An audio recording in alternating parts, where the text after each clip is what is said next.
vẻ bất ngờ, chờ gì nữa, hãy ở mặt ngay hôm nay để được hưởng ưu đãi đặc biệt từ Vinasun. Mọi thông tin chi tiết xin liên hệ tại các cửa hàng đại lý của bán lẻ.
Ai,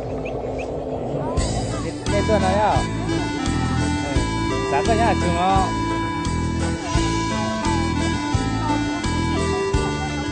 cho bao người à? Bao, ôi nhà, cô chẳng chứ cô đâu nữa. Đây nha. Hả? Đâu có giá nào? Có tuần liền. Có thể có ra chung không?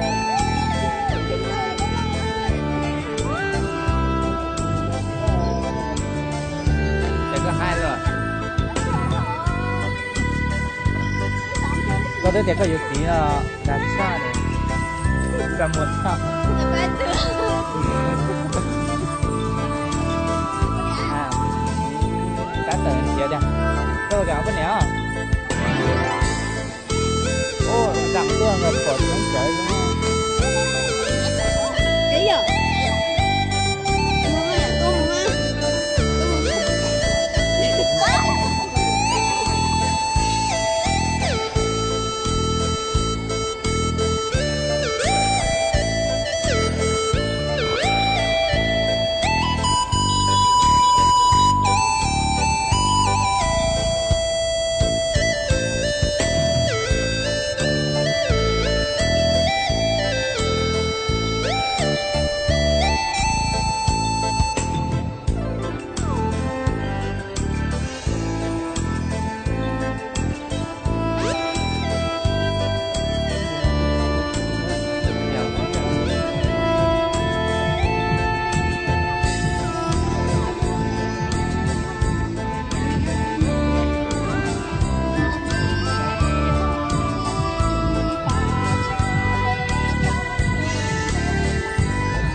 Tờ rồi à?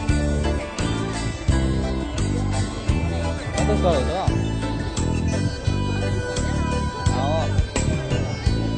Không còn đấy nhá, đàn đấy còn. Không còn đấy nhá, đàn nó này còn. Nhá có tôi cờ đấy rồi. Nhá cái gì nếu là không mua lời rồi nếu không mua đấy. Bây giờ ném mùi à? À, ném kia mùi à? Kia tao kia.